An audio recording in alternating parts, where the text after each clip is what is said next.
Hello, everybody. Welcome along. This is Championship 365. It is our fourth episode, and you will see directly beneath me in a lovely little tower. We're like the Brady bunch on here for those of a certain age. Is Mr. Justin Peach of the Second Tier Pod. Justin, what time did you go to bed last night? Not 11 o'clock. Being a Derby supporter, we're not signing anyone, are we? I didn't have to stay up late. And Ben HD up late last night watching. Do you know what? Actually, Big Sam was on, and he just changed the whole thing into a job interview for himself, which was quite brilliant. He was at one point comparing himself to Pep, which was fun. Did you tune in, Ben? Do you know what? It kept me up late last night. Preston getting a few deals done late on the line, but I'm sure we'll get into that later. But yeah, all good stuff over here. Are we allowing over the line and slammed shut to be used today? Is that acceptable vernacular for us to be using? Absolutely. Right. So this is our collaboration show that we do. The great Ben HD and his YouTube channel, and Justin, obviously, with Ryan over on the Second Tier Pod. We're down my channel today, the Benjamin Bloom Football Channel, but we believe now the Planet Sport Network platform is ready. So all being well, our next collaboration show will be over on the Planet Sport Network. We'd love to give you loads of details today, but we can't. But we will. We'll do that via our social media, our Twitters, and other YouTube and podcasting vehicles. But what is hopefully going to be happening is the next episode of this collaboration will be over on the Planet Sport Network. There will be other things going down there that are being built and being arranged, maybe some other extra content, some opportunities to interact with us guys. And we've said that we're not going to go near each other. So the only place now going forward you're going to be able to see us, unless we're in a football stadium together at the same time, maybe in either Derby or Preston at one point, will be on the Planet Sport Network. Sorry, that's kind of vague. More as we get it, but it's really, really exciting, and we're really looking forward to getting involved over there. More to come. Right. Was this your idea, Ben? Tier maker here. Ben, tell us, what have we got the tier maker set up for? Yeah, I can't lie. On my channel, I always love a bit of a tier list and stuff like that. So, we've allowed the vocab now. So, as we all know, the transfer window slammed shut the other day. So, we are here to go ahead and rank what we've made of each Championship club's transfer window so far. And now it has shut. So, I'm sure there'll be a few disagreements in here and stuff like that. But, yeah, I'm excited to see where we've all got these teams placed for this one. Right, Justin, so we're not going to be here for about 4 hours because I can talk. You two can talk as well, you YouTubers and podcasters, for goodness sakes. What we're going to do is we're going to let people pick, actually. So each of us will take a turn to delve in, and they will then get final say on where it goes in the tier list. So that means you can abdicate responsibility for anything, and any disagreements will therefore be allowed. Justin, can you kind of sum up the 5 tiers we've got there and what we should be looking for? Yeah, so I'll go from the bottom to the top. So obviously, nightmare. We're talking not getting many deals done, maybe under transfer embargo, can't get anybody in. Then we go up to cause for concern. You brought some players in, some players have left the club, but it's not quite gone the way you wanted it to. Shrug of the shoulders is, as it says on the tin, it's just you've done all right. It's fine. It's okay. Cause for optimism. Brought some players in, got some big names in, added some attacking options and defensive options, and everyone's happy. And then booking the open top bus, we're getting carried away. we are looking forward to Championship promotion and Champions League football within the next 3 years. We just figured out beautifully summed up, by the way, Justin. We just figured out these names, and I suggested book the open top bus, and it was one of those ones where you suggest possibly the most stupid name You can, and then everyone goes, yeah, why not? That sounds quite amusing to me. Right, I am going to kick us off, I think, but I'd recommend having Transfermarkt open for this. I'm just doing it on the other screen, so I can see. I'm going to start with Cardiff City, and I'm going to put them into cause for concern. So we're going to go and irritate some people straight away. Cardiff. Only 2 years of parachute payments because they were only up for the one season. Warnock went, Harris playoffs out, McCarthy in, and as an Ipswich Town fan, I know very well Mick being used to not having parachute money and being asked to work on a shoestring. Robert Glatzel, I know that's not Mick's fault, but they've taken a big loss. They're out go Williams, Bennett, Dave, Bamber, Hoylett, Watkins before he even arrived, and then a few out on loan as well, including Josh Murphy, who's probably a wage cut. In James Collins, good for Luton, but getting on a little bit. Ryan Wintle, and he went straight out to Blackpool. Giles is good. I'll give him that one, but the overall picture, I am going for cause for concern. Does anyone disagree? Speak now or forever hold your peace. I think you nailed it, to be fair. There we go. Right. Also, I'm establishing a rule here. Justin can't pick Derby and Ben can't pick Preston. Are we happy with that S-housery from me? Yeah. Let's go. Yeah. Right. Justin, would you like to pick one and tell me where to put it? Okay, let's go with Bournemouth, and I'm going to go with cause for optimism. And it goes. So my thinking behind it is they've plugged some gaps there, and they've brought some players in who have got some championship pedigree. You're looking at Jamal Lowe, who was a late incomer. If that's a phrase, coming in on transfer deadline day, stole from under the feet of Blackburn as well, and they're getting a player there who is versatile, can play out on the wing, can play centrally or as a two, as a striker. Scored 15, 16 goals last season for Swansea, and they pick him up for £1.5 million. It's a steal, isn't it? And then we go to Gary Cahill, who is Gary Cahill. He's 35, but doesn't look a day over 25. Maybe a few greys in there, but he's a player who has got the experience and know-how at any level. Marcondes, it's a great pickup. I think he slots very well into that number 8 position for Scott Parker's side. Creative, and he really started to show Brentford what he's capable of towards the end of last season, to the extent where I was quite surprised to see him released.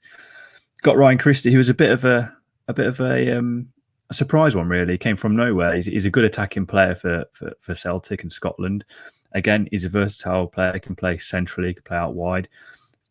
So they've plugged some gaps that needed plugging, essentially, Bournemouth, and they brought in some quality doing it, and it's very hard to see them not challenging for the top 6 now, whereas before the transfers came in, we were a little bit humming and hawing whether they might get in there. Yeah, agreed. And compared to last season, when it was quick fire sale, spent money on Pearson in January, and that was about it. Looks a bit more proactive, doesn't it? Ben, who are you picking and where am I putting them? Yeah, I'm going to go with Sheffield United. And I think that... I know where this is going. Do you? Well, I think I do. I'm going to put them in shrug of the shoulders. Interesting. Ooh. Let's hear this. Now, I sort of feel like Sheffield United definitely pulled something out of the bag on deadline day. You know, Gibbs White and Horahan coming in on loan. They were in need of a little bit more in the midfield. Gibbs White especially. I know we only briefly saw him from his time at Swansea, but definitely had something different into that midfield. Big sale of the summer was obviously Aaron Ramsdale, but they got that replacement in the end in Olsen. Ben Davis, I'm also a massive fan of, and I'm listing loads of positives here. So you may be thinking, where am I going with this? But with Sheffield United and with Slav coming in this summer, the talk throughout the summer was always on players that would fit the system and the wide men that were always sort of seemingly going to come in.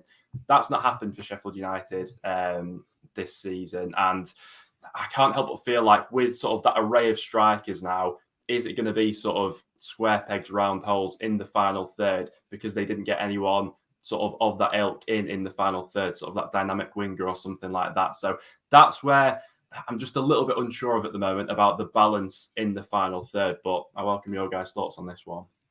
Well, I kept saying, I did a whole roundup early this morning. I kept saying, Ben, could have been worse, is what I kept saying. They could have sold Sander Berger, or someone could have lowballed them for Jack O'Connell, who's been injured for years. So, yeah, I don't know if this is a mean thing to say. Maybe you pick up on this, Justin, is that Hourihane and Gibbs-White were both players that were loaned to Swansea last season. Davis is a good pickup. I agree. I'd bow to your superior knowledge on him anyway, Ben. But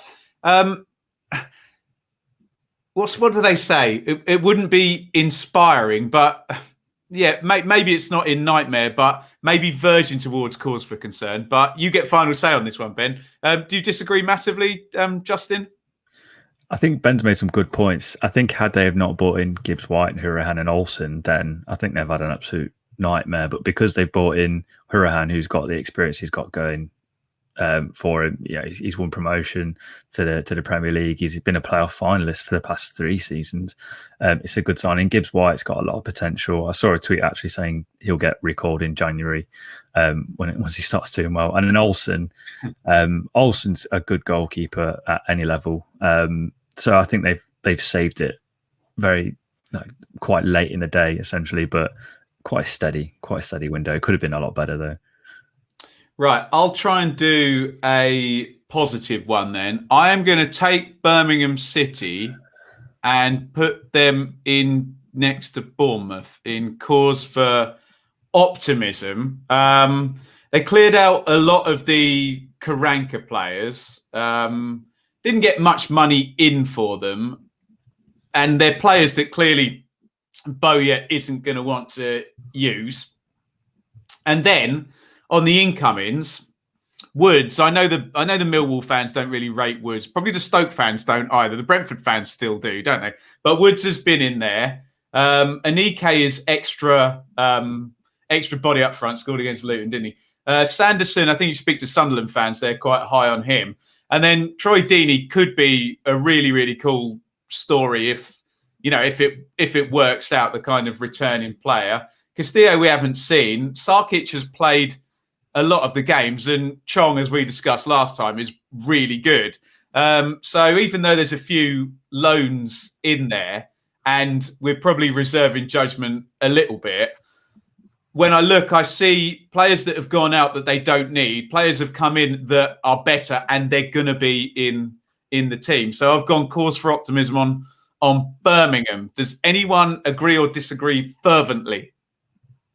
I think the Deeney signing put me into open top bus tour, but it's hard to disagree with what he said. It's quite not hard to not just yell the word Deeney. So it's one of the best commentary calls, apart from "do not scratch your eyes" afterwards. I'm not quite sure what that means, but there is a Watford podcast now called that. Justin, do you want to pick something and tell me where to put it? So I'm going to go with Swansea, and I'm going to go with Nightmare. There it is. And it might seem harsh because I'm looking at the arrivals and I'm thinking Joel Pyro, he's looked pretty good so far, and at £1 million or around the £1 million mark, it's a tidy signing. He's still 22 as well, so there's a lot of development there for him. Liam Walsh, injury prone. Jamie Patterson, again, suspect to injuries, but they're good pickups at championship level if they can get them fit. Flynn Downs, I think we spoke about before, and then Reece Williams is a good ball playing centre back who fits the bill for Russell Martin. But I think it's more so the outgoings that have really worried me. Connor Roberts leaving, he was arguably one of the top 2 right backs last season, or right wing backs last season in Championship, and for him to go for around the £2.5 million mark, or reported fee of £2.5 million, was my jaw was on the floor. And then Jamal Lowe going for £1.5 million, like I've said with the Bournemouth skit, it's not good reading for Swansea fans. It's you've got to question the ambition of the owners, and you've got to feel sorry a bit for Russell Martin, because there's good assets there for the club to reinvest into the squad, and they won't be able to do that. And then you bring in the fact that Andre Ayew's left, loan signings, Mark Gurhey, players like that. They've all left the club without really being replaced by some proper top class players. I think that's where the cause for concern is, and sort of venturing into nightmare territory for me, for Swansea City. So I just feel for Swansea fans who have had to go through yesterday the way they did. Yeah, I think I agree with you. The only positive, I don't know what you think, Ben, is the age of some of the guys that have come in. They're all fairly young and could develop, but in comparison with what was it, fourth or fifth last season? I can't remember the exact position, but playoff finalists, it does feel like a big drop off. Are you with Justin on that one, Ben? Yeah, I think so. A couple deals they got on deadline day salvaged it a little bit for me, but other than that, I think I would be teetering probably around that tier. Yeah. What next then, Ben? I'll switch it up for this one a little bit, and I'll go in for one at the top. And for me, QPR, get them right up there, for me. Obviously, QPR ended last season on an absolute wave of momentum, and there was a bit of a worry with all the sort of loan players that they had there that squad might have been broken up this summer if they didn't invest rightly. But they've got all those loan players back, and they've added even more on top of that as well. What we've seen sort of most championship clubs play around with so far in this window is sort of in the free agents market and bringing in loans. But QPR have also spent a couple of fees in there as well. And I think it's a good mix. You know, there's a relatively decent range of ages that have come in, bit of experience, obviously, late on with that Andre Gray deal. If we think about how many sort of championship clubs were scrambling around for a striker on deadline day, QPR have already got two quality players in. Charlie Austin and Dykes, and they have added even more firepower to that with Andre Gray this time round. So, QPR feeling very positive about them. Yeah, I agree, and it's probably 3 or 4 good windows in a row now, isn't it, for QPR? Because it's been quite slow and steady, and this has been one, Justin, where they haven't had to sell.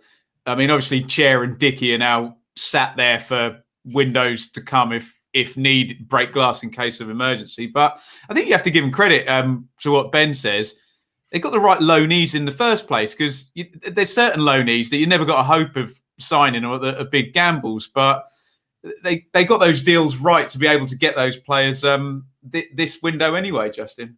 Yeah, absolutely. I remember Derby doing it a long time ago. They had the likes of Chris Martin on loan. There's players like Lee Grant as well, and they ended up signing on free transfers, and they became massive successes. And it's the same with QPR. You get the loans right, and if the contract's expiring at the end of the season, then you're on to a winner, really. And as you say, the business was done in January last year, and then they've just added on top of it, which they've been absolutely superb in the way they've reinvested the easy money as well. Before I do this, I will utter the immortal words: don't hate the player, hate the game, as I put Fulham in book the open top bus. Now, we've seen plenty of teams come down with the year one parachute payment in whatever state that they are in. And like, for example, Bournemouth last season obviously had a lot of liabilities and COVID and had to clear everything out. Then we see the likes of Norwich, who saved their pennies, essentially, didn't they? And were able to utilise that parachute payment. Now, we've all had the debate and we all understand that is not what the parachute payment is for, but there are no rules precluding teams. It's money, it's good FFP money, it goes in as broadcast. You can spend it on what you like. It's not, and I'm sure I speak for all of us, it's not the parachute team's fault that they'd be given 5 times more broadcast money than everybody else. That's just the system. If I were them, I'd be doing exactly the same thing. And if I supported one of those clubs, I would be saying, don't hate the player, hate the game. That said, Harry Wilson and Nate Chalobah last night they're guarantees, aren't they? They're players that have been in the Championship before, that are a good age, that, frankly, the teams that don't have the nice broadcast money can't even think about bidding for, let alone buying. And isn't there always a player that gets promoted and then within about a month comes back down the next season? That's Nate Chalobah this season. Gazaniga's already played a few games. Muniz, I'm not going to pretend I know a lot about him, but apparently 7 million quid for a 20-year-old Brazilian. I'm just predisposed to be excited by that, aren't I? As as a Brazilian, for God's sakes. Out go Camara, Johansson, Anguissa, which will probably be for a gigantic fee at the end of the season as well. Bettinelli, McDonald. They've got Domingos Keener as well on loan from Watford. They've already got a good squad, and it's a little bit like Norwich last season, where they go down, they don't lose too much in the way of quality, and then just add a little bit of cherry on the cake. Anybody disagree on Fulham having had a very strong window? No, not at all. No, they smashed it. No, Justin, next one. I'm going to go with Nottingham Forest, and I'm going to put them in for cause for concern. And yeah, I'm surprised that they haven't done more deals permanently. We've seen in the past. I mean, I'm trying to think of the figure off the top of my head. It's around 40 to 60 players over the last 4 or 5 years that they've brought in and released or let go. It's just been absolute madness. Whereas this transfer window has been very calm, but almost too calm, to the extent where they've left deals to the last minute and they've been picking up loan signings as and when they can get them done. I'm looking at sort of Hovarth in goal. Did they need to bring in a goalkeeper? Maybe there was concerns with Samba. And then there's Ose Tutu at right back. They needed strengthening in the fullback positions. So Max Lowe is obviously also a good pickup, but they're both loan signings, so there's no longevity there.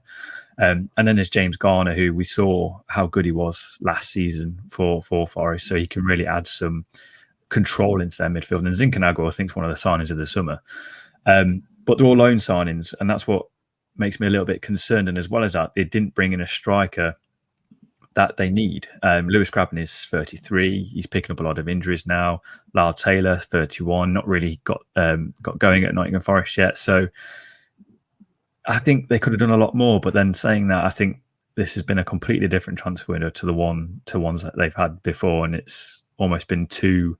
It feels like they've sleepwalked into this transfer window.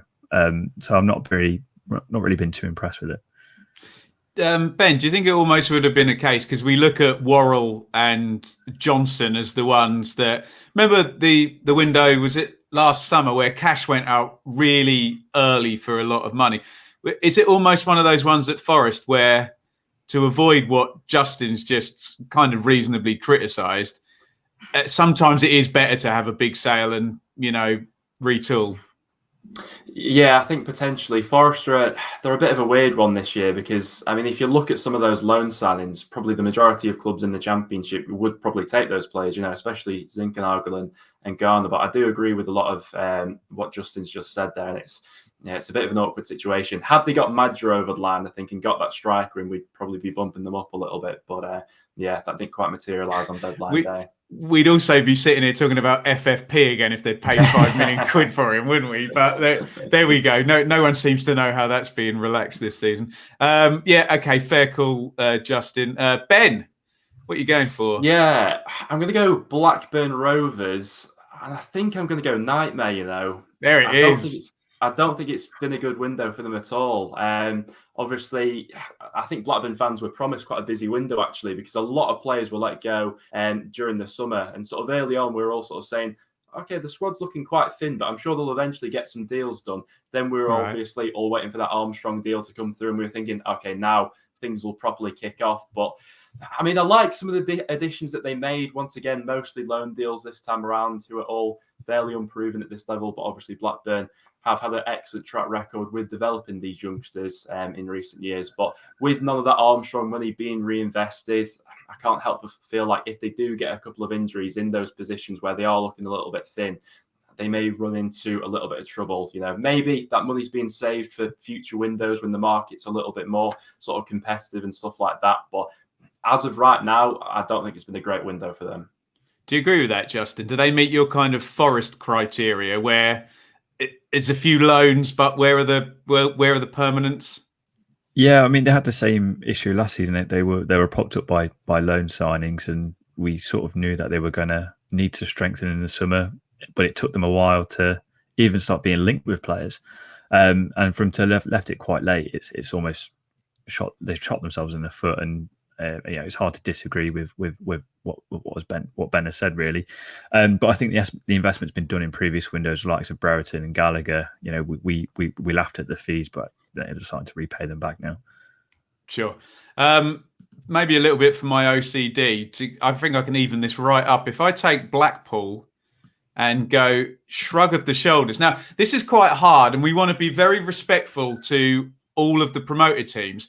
It's often much easier to argue that a promoted team has had a good window because, ergo, they've gone up a level. They can attract better players than they had in the previous window, and their income has gone up. So you're probably not going to see too much of Blackpool, Hull and Peterborough down low.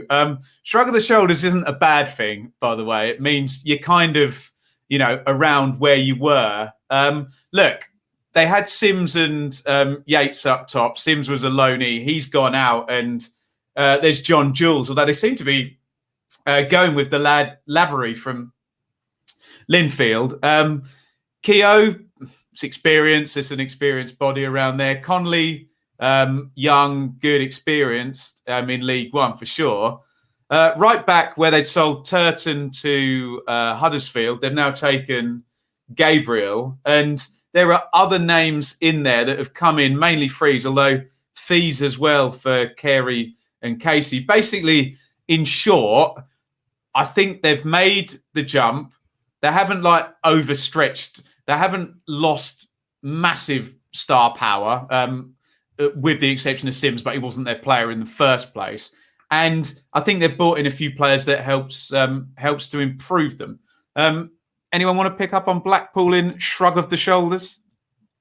I think they were probably, for me, a centre half away from being a cause for optimism. Like you mentioned, Keogh, he's 35. He's probably on the way down in his career after quite a significant injury as well. So bringing in a centre half that might be at their peak would have been, I think, the difference between cause for optimism and shrug of the shoulders for me. But they've had a steady window. I like the loan signings of Sterling and John Jules. I think John Jules is a good forward to bring in, someone who can complement Yates quite well. Cool. Where shall we go next then, Justin? I'm just scrolling around trying to find someone to pick on, essentially. And I'll dive straight into Preston. I might bring Ben here we go. This. I've been looking forward to this. By the way, it was interesting that your last two picks, Ben picked Blackburn and you picked Forest. Yeah. I'll say no more. Hey, right, where are we putting Preston anyway?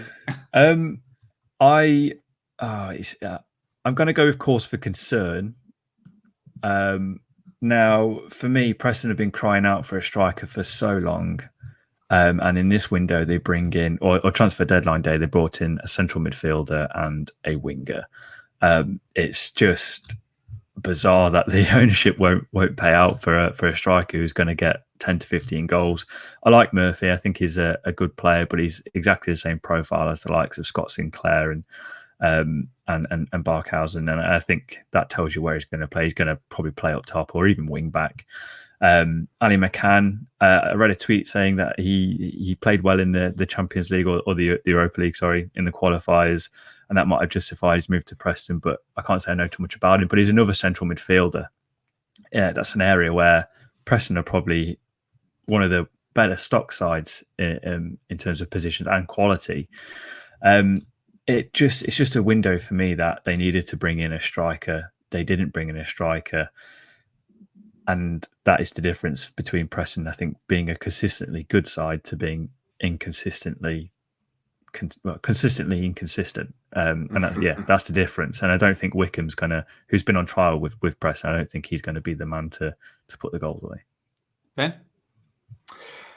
Yeah, I think that on deadline day we sort of salvaged this window because there was a lot of unhappy Preston fans before that. I think that with the two deadline day signings, I'd be tempted to maybe push it up a tier, but I agree with a lot of what you just said there. I think that the hope will be that Murphy will play sort of a second striker off Emile Rees. I think that we're sort of pinning our hopes on him this season. He's obviously been in the goal so far this season. And then Ali McCann was an interesting one because, we are really stocked up in midfield. We've just loaned out Tom Bayliss.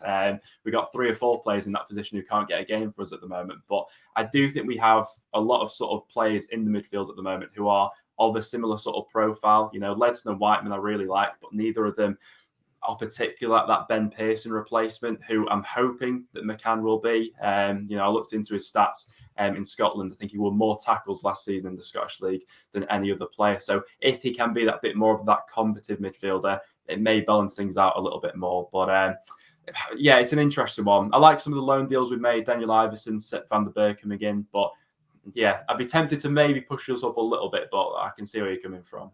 It's interesting with Preston, isn't it? Because the damage, so to speak, was done in the last window, wasn't it? Where you had all the players out of contract and Pearson and Davis went, which makes this window in isolation not look so bad. But when you go out the big picture, I was always 2-3 years ago, Brentford, Bristol City and Preston were my good recruiters in the Championship, and both Bristol City and Preston not quite on the level that they have been with the quality recruitment. Ben, that ram is staring at me. If I can urge you towards one. I mean, we may as well go there now, won't we? And I think I'll return the favour and I'll also go cause for concern for Derby in this one. Now, a lot of context has to be taken into consideration here, because this could have been a lot worse. Given Derby's situation at the start of the season, the players they had on the books then, and how thin their squad was looking in absolutely every area of the pitch, this could have been a lot worse. Obviously, the profile of players that they brought in, they've sort of been limited, really. Obviously, with the wage cap and then having to bring people in on free transfers and things like that. But there is a sense of sort of experience which has been added to this side, which, will be a positive. There is still that feeling that, should a few injuries crop up and stuff like that, things could get a little bit messy. Justin, can I just, again, Ben's right. The context is king here, and there's people dealing with this that are paying for the sins of others before them. But can you just give me a number off the top of your head? These players all went out for nothing. Malone, Carson, Marriott, Waghorn, Wisdom, Josephson as well. That's millions and millions in signing on fees, wages and transfer fees, isn't it? Must be well over 20 million. I think the Jack Marriott and Waghorn deals were up to 10, 12 million. So yeah, it's been...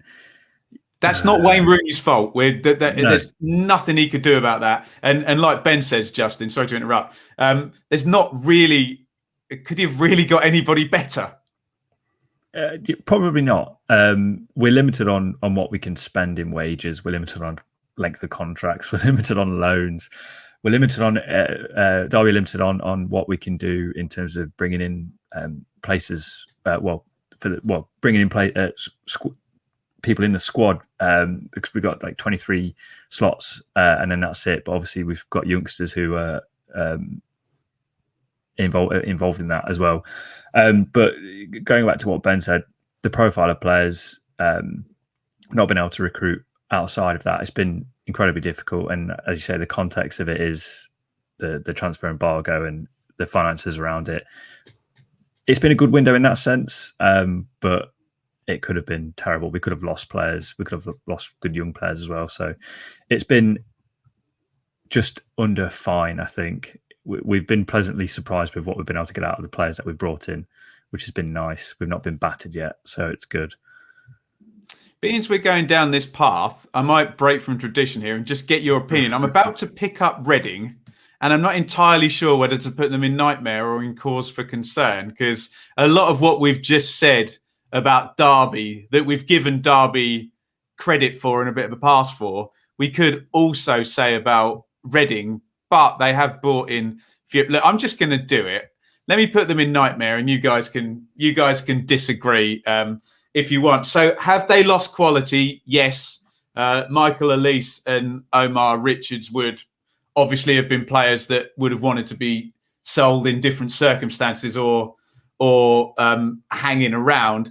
And then incomings is all very, very much, other than Halilovic, but again, I'm sure if Birmingham had really wanted to keep Halilovic, they could have. But then you're looking at Drinkwater 31, Rahman 27, Dan 31, Hoyle at 31. Deli Bashiru is obviously a youngster, but it's coming on loan. And then you kind of think, well, what do they need in that team? And then you wonder, okay, so there's Liam Moore and Michael Morrison, but now there's also Scott Dan, and there's Josh Laurent and Andy Rinomota, and now there's Danny Drinkwater. And I don't know. It's like, have these guys just been brought in as wise heads to try and help the squad? I don't know how they affect the first team. Certainly, I'm sure the incomings Reading fans would like to see would be Maite from the injury table and Ejaria from the injury table as well. Justin, am I being totally unfair putting Reading in nightmare? Should they be next to Derby in cause for concern? No, I think nightmare's pretty accurate, really. I think losing Elise is nightmarish. The amount of assists he put on the table for Lucas Shaw, you can see how much they struggle without that added creativity, and same with Ejaria being injured. The squad depth wasn't there last season. It's there less so now. And the players they brought in, profile-wise, they're getting older, similar to Derby in some senses. Danny Drinkwater played single-figure games over the last couple of seasons. Really hard to see what they're going to get out of him. But yeah, I think they've had a bit of a nightmare, and it's down to the transfer embargo. We in the right place, Ben? I'd agree, yeah. Yeah.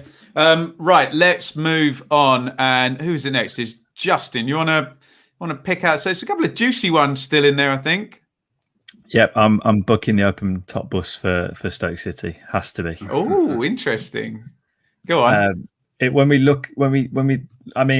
to the outgoings first. They got rid of the deadwood that they didn't want. The likes of Sam Vokes, Bruno Martins, Indy, some big earners, Mikel, Kevin Wimmer, Nathan Collins, £12 million fee, big fee for him. They've been able to reinvest that. Ben Wilmot at £1.5 million, picking him up was one of the signs of the summer for me, because I'm surprised Watford were let him go so cheaply. He's a good ball playing defender, and he had something else to that Stoke defence. Leo Ostergaard on loan again is a fantastic pickup, as well as Romain Sawyers. And then Vrancic has added a little bit of zest that they needed in that midfield just to get a bit more out of the forward line. And then Sam Surridge, very good signing for me. I think he's got the target man ability, but with a bit more about him. And then Tyrese Campbell coming back in from his injury is going to complement that attack very nicely. So it's hard not to get carried away. Stoke fans have described it as their best transfer window in years. Can I add a wrinkle to that? I agree with everything Justin has just said, Ben. The only issue I have is, yes, in isolation, this one window, fence that off, good job, yeah? But we have to have the caveat of how awful the recruitment's been the past 2-3 years. And it's all very well, again, tell a non-parachute team fan, oh, look, they've sold all these players and raised some money and what have you.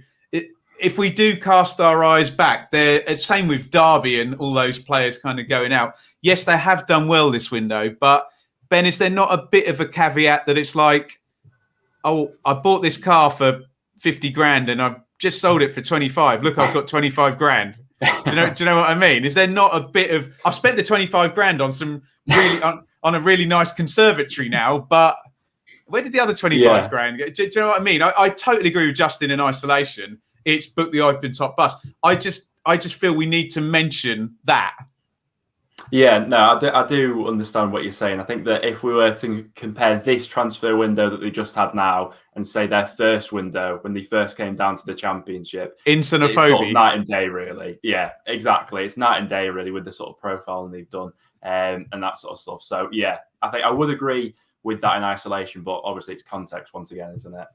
Yeah, okay, fair comment. We'll go. I'll back down on that one then. Book the open top bus. Ben, where are we going next? Yeah, I'll go Luton Town, and I think I'll go cause for optimism. I think that Luton did well with a lot of the early business that they did. They seem to be one of those clubs who got a lot of those deals done quite early on. Because there was, I mean, for me at least, at the start, I was thinking, okay, something's obviously happening here because there was quite the squad sort of refresh. That squad, that's obviously served Luton so well over these last few years with like your Collins and your Pearsons in there has sort of come towards the end of that cycle. So this transfer window very much could have gone one of two ways. But overall, I like the sort of player of profile that they brought in. I think they're obviously bringing in saleable assets in years to come. The sort of average age of these additions, we're looking at like 22, 23 or something like that. So yeah, for Luton, definitely cause for optimism, I'd say. The hungry lower league players as well, Justin, often, yeah? Yeah, it's hard not to love the recruitment at Luton, and Nathan Jones, he knows what he's doing in terms of what they want to bring in. And yeah, the recruitment team is probably one of the best in the division. Right, we always skew very pro Warnock on here, so I'm going to do it again. I'm going to put cause for optimism. I'm going to explain myself here because Neil Warnock loves a gamble, doesn't he? And this feels like, of all the clubs, the most gambly type recruitment in respects of he's taken a couple of players that would have been absolutely fine in a lot of championship teams. I'm talking about Saville, Morsey, Wing, Coulson, and he's gambled them out. And I mean, it's so Warnock when you have Ernel Hernandez, who can be utterly brilliant and not far often utterly terrible, but then utterly brilliant. Sammy Amiobi, I'm going to say exactly the same thing about him as well. Then he's done his I'm getting the band back together with Sol Bamba and Lee Peltier, which is very on brand for Warnock. And then we've got Andres Spora in from Portugal and Martin Pereiro. It just feels like very much this could go one of two ways, and the gamble doesn't pay off. But what would you rather have? A bit of a dull few loan signings come in, or actually, because we haven't seen this approach from the other managers of, no, I know Sammy Morsey played a load of games and George Saville, but no, I'm going to raise the money and I think I can do better. And obviously Fletcher, Assombalomba, etc. Do you see it that way, Justin? It could be a gamble that pays off quite nicely. It could be, or it could blow up in their face, as it has done before. I mean, you look at Martin Braithwaite, for example, the amount of money they spent on him, only for him to be Barcelona striker Martin Braithwaite. Exactly, that's the one. Yeah, spent a lot of money on him. Didn't go very well. I think he was loaned out or left in the next window. So it could go one or two ways. But we love gambles. It's better than spending £1 million on a championship heavyweight, isn't it? Let's go. Let's see what they can do. There we go. Is the gamble going to pay off, Ben, or have I got them totally in the wrong place? I kind of hope the gamble does pay off, because I think that I backed Middlesbrough at the start of the season for the top six. So yeah, I'm backing the gamble to pay off. Right, let's dive in. How many we got to go? 7. Let's get this done. Oh, 8, 7, 1, 2, 3, 4, 5, 6. Christ, right. Let's speed this up. Justin, it's your turn next. Where we go next? I'm going to stick Millwall in the shrug of the shoulders. I was quite impressed with the Benikofova signing. I think they needed that type of forward. He's a very good player. And Scott Malone coming back in on a permanent again. He's looked quite sharp. He provided a lot of attacking outlet for them last season. I think he's going to do the same this season. Daniel Ballard again, loan signing, really, really good player. Adds a little bit something different to their back three or back four, whichever formation they play. It's been a steady window, and Shea Ojo coming in at the last moment on transfer deadline day. Again, a good pickup. I don't know. I just expected a little bit more. I feel like they're a bit light in certain areas, not only of players, but also quality for them to really be a top 6 challenger. And again, it's in the context of them the aspirations of being a top 6 side. And I just don't think they've got quite enough to get there. I thought that'd be that sort of window for them, but they missed out a little bit for me. I just never figure out how they managed to do it and not. They sold Saville, obviously bought him back. I would have thought Cooper or Wallace at some point it would have been right. We can get 8-10 million quid off Fulham, for example, for Wallace. Do you know what I mean, or something like that? But they managed to hang on in there, so they do a pretty good job in that respect. Right, let's move on. Ben.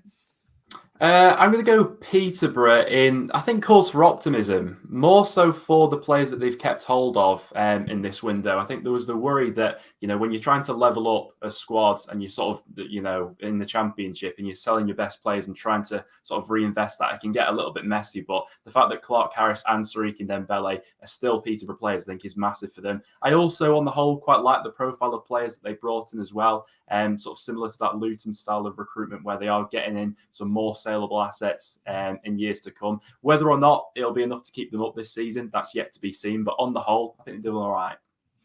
Right. I am going to agree totally and say that Knight and Grant could totally fit what you've just said about the saleable assets.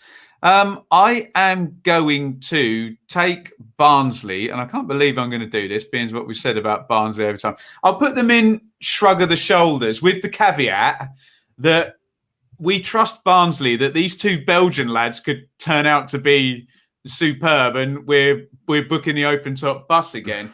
I just feel that the captain going for free, I know the manager is nothing to do with it. I thought Solbauer was decent as well, and he went out, and obviously DK was on loan.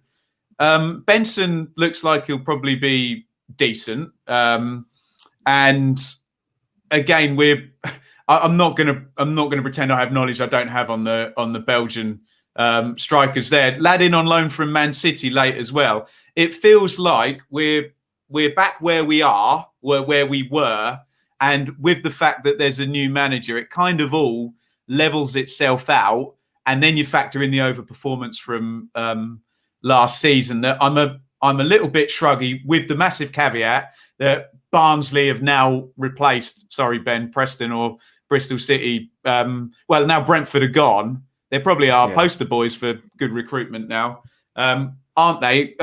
Anyone have Barnsley higher or lower than that? No, right down the middle. Cool. Justin? I'm going to go with Coventry City. I'm going to go with cause for optimism. Again, they're a team that operates under quite tight constraints in terms of finances. Obviously, they're back at the Coventry Building Society. There it is. It's arena tongue twister. Definitely not the Rico. And they've done really well with their recruitment. Victor Gyökeres is a good signing. He showed flashes of quality last season for them, but to bring him in on a permanent for £1 million, he's at a good age as well. Justin. Yeah. Sorry. No, you're spot on. Simon Moore, good experienced goalkeeper. I think he's, again, as a goalkeeper, I'm surprised no bigger sides were in for him. Someone like Borough, for example, who settled with Joe Lumley. I think Simon Moore would have been a much better pickup. Martin Michael, we know what he can do at Championship level, and again, he adds a lot of quality in their forward positions for them. Ben Sheaf as well on a permanent, again, is a good signing. They've got a clear remit of what they want to do at Coventry, and I think it's playing out quite nicely for them. And we've seen some of the football that they've played so far. It's been very, very positive. And the saleable assets are sat there, aren't they? O'Hare and Hamer, if they want to retool. I think I agree with that one. Ben, are you with him? Yeah, I think so. Decent window. Next for you then, Ben. You've only got 4 left. Baggies, Robins, Terriers, Tigers. Yeah, I'm going to go Bristol City in cause for concern, I think. Their real problem last season was with scoring goals, and they've not really addressed that in this window. If anything, they're looking lighter up front now, with no Jeju, obviously. I really like the addition of Rob Atkinson, and that's probably the one that we'll look at in future years and think that was quite a sensible pickup there from Bristol City. But apart from that, Matty James and Andy King are both fine for the time being, but both look like sort of stopgaps and sort of short-term options for the time being, to plug a few gaps in there. And other than that, it's not quite been the window that I was expecting from Bristol City this time round under Nigel Pearson. Nailed it. Justin? Yeah, I think it's going to take a few windows for them to really get going. They clearly need another forward, but they've got to wait another few months to get him. Yeah, you're totally right. If there's, I can't remember the lad from Carlisle, the right back have signed as well. Tanner. If there's 2 of them every window, then you're talking again, aren't you? Right, let me do this for the sake of controversy a little bit. I'm going to shrug my shoulders at West Brom, okay? And the reason I'm going to do that, this is with the massive caveat that their squad is already very good. They've just... So if you take Sheffield United, who we've also got in shrug of the shoulders, which makes me feel quite bad about now putting West Brom in there. So maybe I'm already regretting this. How much did West Brom really spend last season in terms of being able to have a little push and press home the advantage? They've come down. Have they lost quality? Yes. Pereira, obviously the big one, although he was never really likely to play. People like Higazi as well, I don't know, Gibbs, would have done an all right job. They got promoted before, didn't they? And then the incomings, Moa obviously is a very big tick in the box on a free. And then it's just loans, isn't it? So it's just supplementing what they've already got. I accept the argument if you've got Dean Garner, Grant and Robinson up front.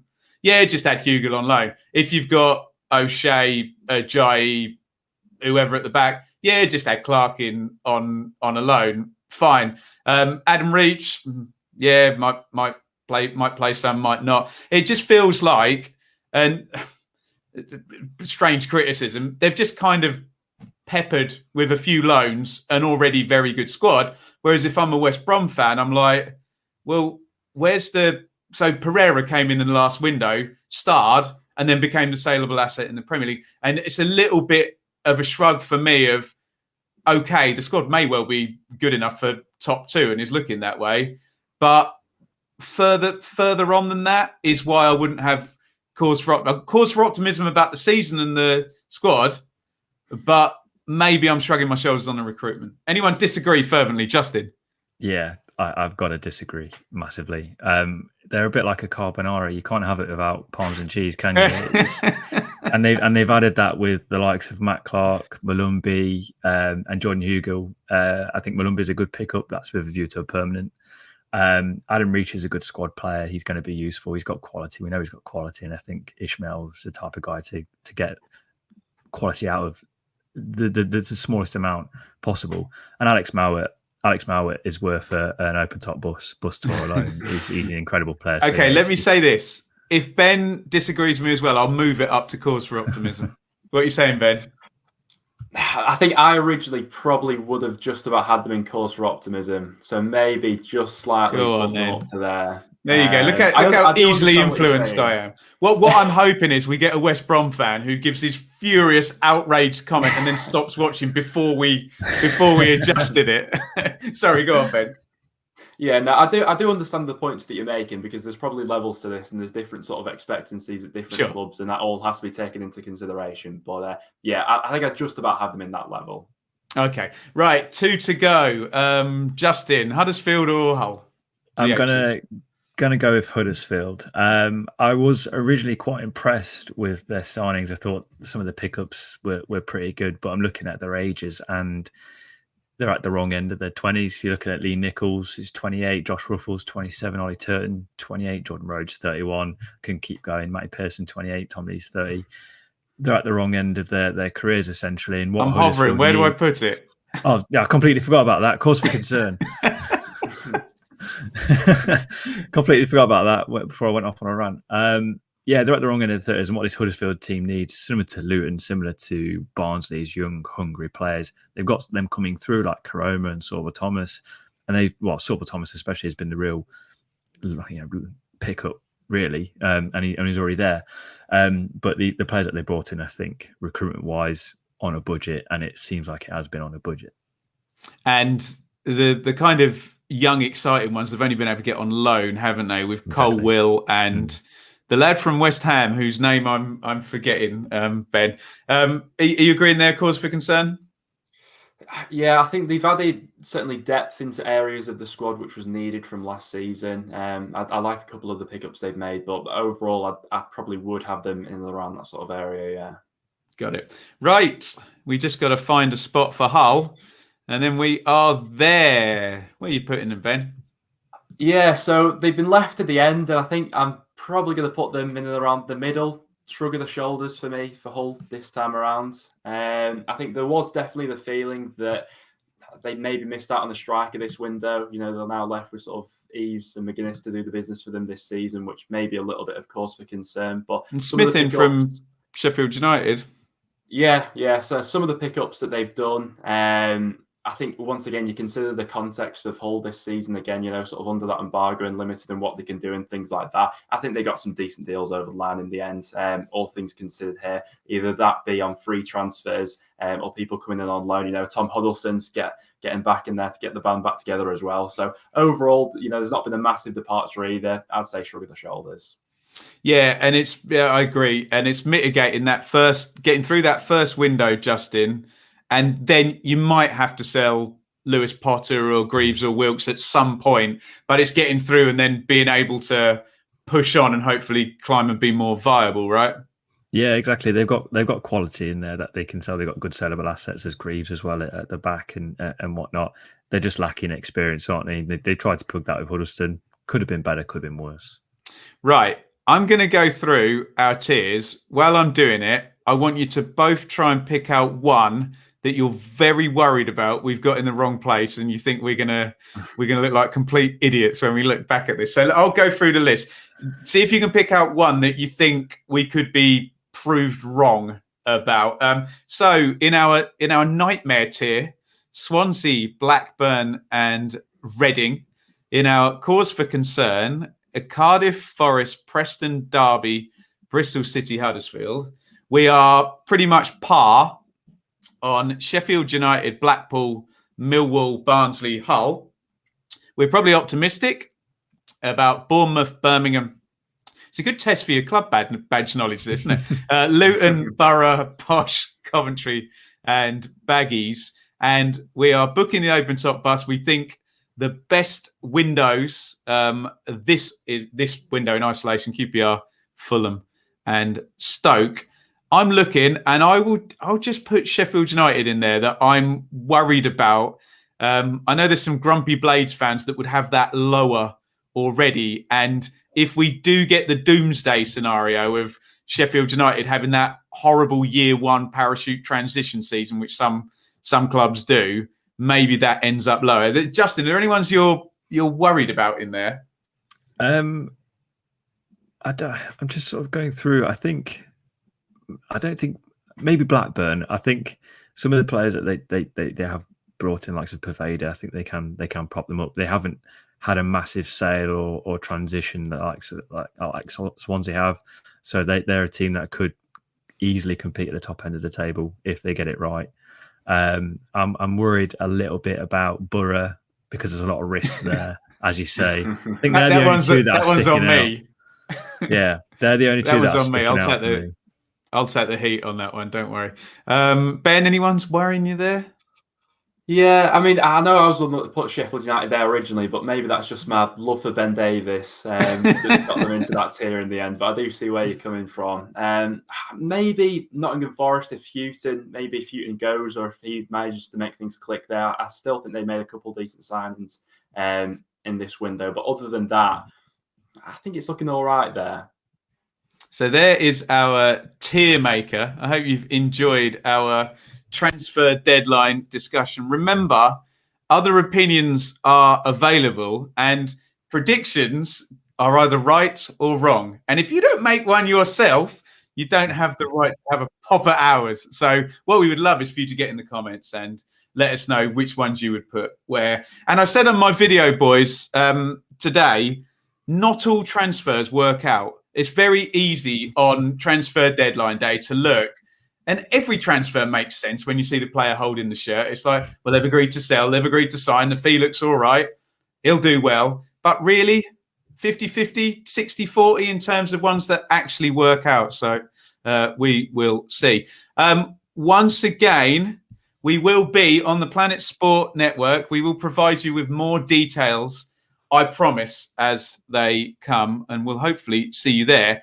In the meantime, if you want a wonderful YouTube channel to go to, you could go to Mr. Ben HD. Just give us a little plug. Yeah, as always, guys, everything championship content related over on Ben HD on YouTube. And if you want that beautiful audio in your ears for the conveyor belt there, for the treadmill or your bike ride or your drive into work or when you're doing the washing up or you might be in the same room as your wife, and you just got your earphones in. You might be able to listen to Justin. Give us a plug. Point that way. Yep. Sorry. At Second Tier Pods. Find us on any podcast platform. We're there. Beautiful. That is our transfer deadline tier listing roundup. Please get involved in the comments. All being well, we will not be on Ben HD's channel next week. We'll be at the Planet Sport Network, at Benjamin Bloom, at Ben HD, at Second Tier Pod. We'll give you a bit more info on that as and when it comes. Sorry, Ben, I stitched you up on the outro last week, didn't I? So you say goodbye first. I'll do a classic. Cheers for watching, guys. There you go. And I won't be very unkind and make Justin go either higher or lower pitch. So Justin's got quite a manly low-pitched voice, hasn't he? So say goodbye, Justin. Yeah, cheers for watching, guys. Beautiful. Goodbye from me.